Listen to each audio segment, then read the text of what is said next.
Hello everyone, welcome back to R E T English honours hub. I hope आप सब ठीक हैं। तो आज की वीडियो के अंदर हम 7-5 का DSE करने जा रहे हैं।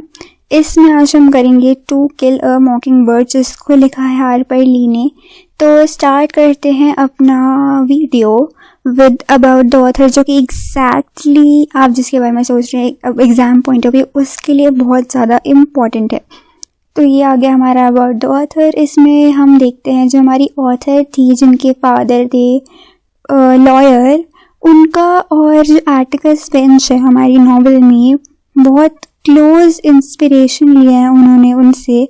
जो ये ली थी, इन्होंने ज़्यादातर थीम्स ली हैं जैसे कि लॉस ऑफ इनोसेंस, इनजस्टिस, और ये जो नॉवेल है हमारी, इसमें इन्होंने लगा दिए थे 3 साल लिखने में। तो इन्होंने फाइनेंशियल सपोर्ट लिया फ्रेंड्स से, इन्होंने क्विट कर दी थी अपनी जॉब, और ये बहुत डेडिकेटेड थी राइटिंग करियर में अपने।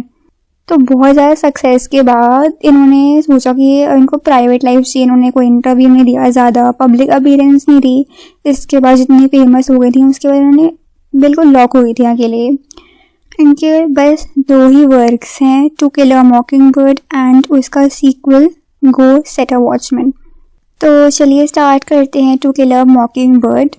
तो स्टार्ट करने में हम देखते हैं स्काउट फिंच एक यंग गर्ल है जो अपने ब्रदर के साथ रहती है, अपने फादर के साथ रहती है। एटिकस उनके फादर का नाम है और ब्रदर का नाम है जेम, जो कि एटिकस लॉयर हैं। मेकअप में रहते हैं लोग। इनकी मदर नहीं है, पास हो चुकी हैं क्योंकि उन्हें हार्ट अटैक आ गया था और ये लोग बहुत यंग थे। तो इनको संभालती है इनकी ब्लैक हेल्पर, जो इसका नाम है कैलिफोर्निया। और समय के दौरान उनको एक बॉय मिलता है जिससे वो मिलते हैं, जिसका नाम दिल है। ये तीनों दोस्त बनते हैं और बहुत पैशनेट हो जाते हैं। एक कैरेक्टर है जिसका नाम है बो आर्थर राइटली, जो कि अपने घर में रहता है और बाहर निकलता ही नहीं है। तो ये बहुत स्कैरी रूमर्स भी सुनते हैं उसके बारे में। तो फर्स्ट दिन है आफ्टर समर हॉलीडेज। उसका स्कूल का दिन अच्छा नहीं जा रहा स्काउट का, क्योंकि जो मिस कैरोलाइन है उनको पसंद नहीं आया कि वह सब ऑलरेडी रीड एंड राइट करके आई हुई है। ऑलरेडी इसको सब पता है। ऑलरेडी जो सिखाया जाएगा कि कैलिफोर्निया ने उनको लेसन दे रखे हैं।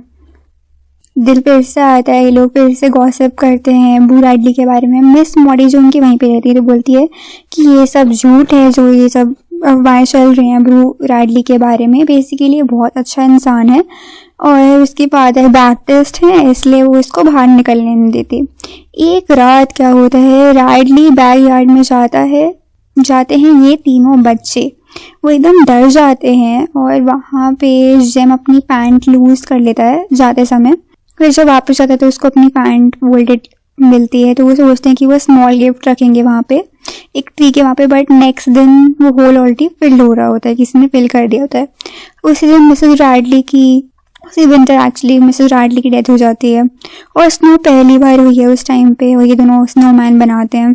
तो उसी रात हाउस जो है मिस मॉडी का, उस पर फायर लग जाती है और हर कोई उनकी हेल्प करने चल जाता है।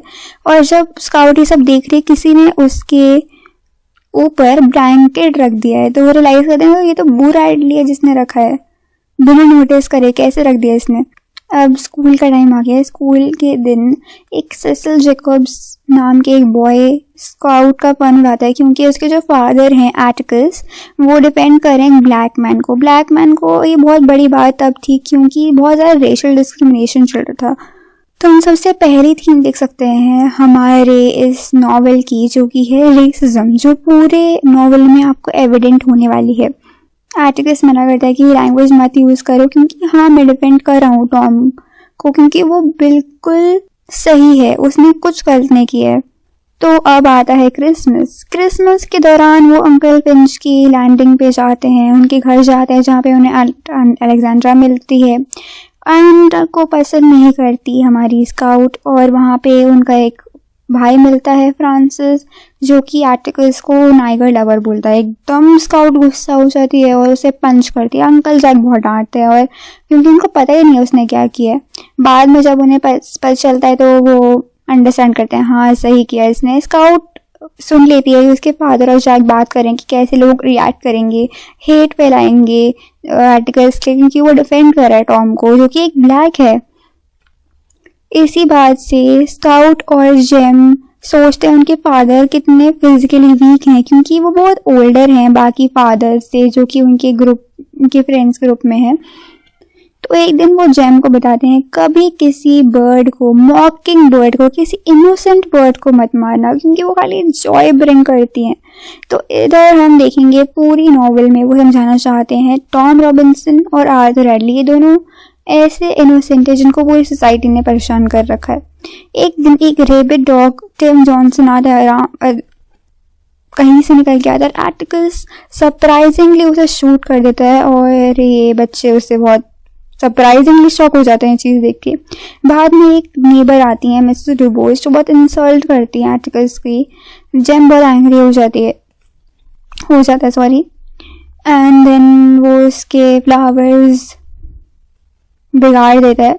As a punishment articles Jem को बोलता है जाओ रोज रीड करो उनके लिए, जिससे वो डिस्ट्रैक्ट हो जाएं अपने मॉर्फिन एडिक्शन से, जो वो क्विट करना चाहती थी मरने से पहले। और फिर उनकी डेथ हो जाती है एक दिन। वो जेम के लिए फ्लावर्स रखती हैं एज अ गिफ्ट। आर्टिकल्स बोलता है ये गन उठाने से नहीं है, करेज होती है जब अपनी लाइफ की टफ बैटल्स फाइट करो, जैसे मिसेस डुबोस कर रही थी अपनी एडिक्शन से। जिम अकेले अपना टाइम स्पेंड कर रहा है, दिल बोलता है वो नहीं आ सकता क्योंकि वही उसकी न्यू फादर आ गए, आर्टिकल्स नहीं है घर पे। स्काउट और जेम जाते हैं कैलिफोर्निया के पास। एक दिन वो उन्हें लेके जाती है ब्लैक पीपल की चर्च, तो अच्छे से एकदम ड्रेस करा के आती है। स्काउट नोटिस करती है कितनी डिफरेंट जगह है, जो जहाँ पे वो रहते हैं उससे बहुत डिफरेंट जगह है। स्काउट बोलती है ब्लैक लोगों के लिए क्यों अलग है, वाइट लोगों के लिए क्यों अलग। बहुत अलग अलग क्वेश्चन पूछते हैं वो, क्योंकि उनको पता नहीं है क्या चल रहा है उनके टाउन में। हर कोई उन्हें पसंद करता है वहाँ पे, एक्सेप्ट एक विमेन जिसका नाम है लूला, जो कि वाइट बच्चों को ज़्यादा पसंद नहीं करती है। चर्च के पास प्रॉपर हाइम बुक्स नहीं है, तो कैलिफोर्निया का सन जो भी गाता है वो सब कॉपी करते हैं उसको। फिर एक रेवरेंड साइक्स है, वो हेलेन के लिए कलेक्ट कर रहा है मनी, तो टॉम रॉबिन्सन की वाइफ है, सब उसे पैसे दे रहे हैं। तो स्काउट पूछती है ये क्यों, हेलेन को जॉब तो मिल सकती है। कैलिफोर्निया बोलती नहीं, क्योंकि टॉम रॉबिन्सन अक्यूज्ड है रेप के केस में, इसलिए कुछ नहीं हो सकता उसका। और ये फर्स्ट टाइम है स्काउट ओवरहेयर करती है टॉम ने क्या किया है। नेक्स्ट अब आती हैं उनके घर में आंट अलेक्जेंड्रा, जो वेट कर रहे हैं उनका बैठे बैठे वहीं पे। बट जेम और स्काउट तो पसंद ही नहीं है वो। तो आंट अलेक्जेंड्रा बोलती हैं कि तुम्हें थोड़ा सा फेमिनिन इन्फ्लुएंस चाहिए तुम्हारी लाइफ में, तो मैं अब तुम्हारे साथ रहने आई हूँ। और वही आर्टिकल्स बोलता है प्राउड हो, तुम्हारी फैमिली तुम्हारे साथ है। फिर एकदम पूछने लगती है स्काउट ये रेप का मतलब कहते हैं पापा। तो आंट अलेक्जेंड्रा शॉक होती ये वर्ड का इनको पता भी कैसे चल गया, किसने बता दिया। तो कैलिफोर्निया को वो चाहती है कि वो दूर चल जाए। फिर आर्टिकल्स एक्सप्लेन करता है रेप का मतलब और बोलता है नहीं, कैलिफोर्निया इनकी मदर लाइक है, उन्होंने बहुत संभाला, मैं उनको नहीं भेजूंगा। फिर दिल आता है ये कुछ वाइल्ड स्टोरी शेयर करते हैं। एक दिन एक ग्रुप ऑफ मैन विजिट करते हैं आर्टिकल्स को घर पे। उनको लगता है कि टॉम हम तुम्हारी सेफ्टी के लिए आए हैं। तो बोलता है कि आर्टिकल्स बोलता है ठीक है मैं ध्यान रखूंगा उसका। और संडे के दिन उसी रात आर्टिकल्स टॉम के जेल के बाहर बैठा है उसे प्रोटेक्ट करने के लिए, एक बुक रीड कर रहा है। जेम और स्काउट से दूर से देख रहे हैं। तब तक कुछ एंग्री मैन आते हैं थ्रेटन करने आर्टिकल्स को। जेम और दिल और स्काउट बीच में आते हैं। स्काउट को दिखते हैं वॉल्टर कनिंगम के फादर, जो उनका एक क्लासमेट है उसके फादर, जो कि थोड़े काम करने की सिचुएशन ट्राई करते हैं। मिस्टर अंडरवुड जो कि बिल्कुल पसंद नहीं करते हैं ब्लैक लोगों को, सरप्राइजिंगली आर्टिकल्स की हेल्प के लिए उन लोगों को गन दिखाते हैं। मंडे के दिन ट्रायल होता है, लोग बाहर ब्लैक लोग अलग बैठे हैं, वाइट लोग अलग बैठे हैं। अब रेवरेंड साइक्स आता है, बच्चों को कलर्ड बालकनी में लेकर जाता है। तो वो बच्चे देखते हैं आर्टिकल्स, टॉम और जज टाइलर को। स्काउट को तब पता चलता है कि कैसे टॉम को डिफेंड कर तो रहे हैं उसके पापा, बट लोगों को बिल्कुल पसंद नहीं आ रहा ये चीज़। ट्रायल स्टार्ट होता है तो शेरिफ आता है, बोलता है बॉब तो मेरे ऑफिस में आया था और उसने मुझे बोला कि माइला का रेप हुआ है और वो भी टॉम ने किया है। फिर वो बोला कि मैंने माइला को देखा तो बहुत ज़्यादा उसको किसी ने मारा हुआ था। तो उसने बोला वैसे ही अरेस्ट कर लिया मैंने टॉम को, बट उसने डॉक्टर को एग्जामिन के लिए नहीं बुलाया कि क्या हुआ है उसके साथ। नेक्स्ट बॉब टेस्टिफाई करता है, वो बोलता है कि मैंने देखा है टॉम को ये सब करते हुए विंडो के थ्रू, मैं हूँ गवाह। आर्टिकल्स बोलता है कोई डॉक्टर क्यों नहीं आया। एवल बोलता है अरे मेरे पास पैसे नहीं है सर, मैं क्या ही कर पाता। आर्टिकल्स देखता है कि एवल जो है वो अपने लेफ्ट हाथ से लिख रहा है, तो उसको लगता है कि मे बी इसी ने मारा हुआ है इसलिए अपने लेफ्ट हाथ से लिख रहा है। माइला टेस्टिफाई बोलती है मुझे टॉम ने ही रेप किया है, बट क्रॉस एग्जामिन के दौरान आर्टिकल्स बोलता है मुझे तुम्हारी सिचुएशन पता है और मुझे ये भी लगता है कि तुम्हारे फादर ने ही तुम्हें मारा, तो वो रोने लगती है सिचुएशन और ये वर्ड सुन के। नेक्स्ट कोर्ट में एक ब्रेक टाइम हुआ है। ब्रेक के बाद होता है टॉम रॉबिन्सन बोलते हैं मैंने नहीं मारा, या मैंने कुछ नहीं किया इसके साथ, ये इसने मुझे पहले खुद किस किया, देन वो भाग गया बॉब एवल को देख के। टॉम को एम्प्लॉयर बोलते नहीं ये बहुत अच्छा मैन है, ऐसा कुछ कर नहीं सकता, बट लोगों ने उसको बोल दिया जाओ तुम जाओ।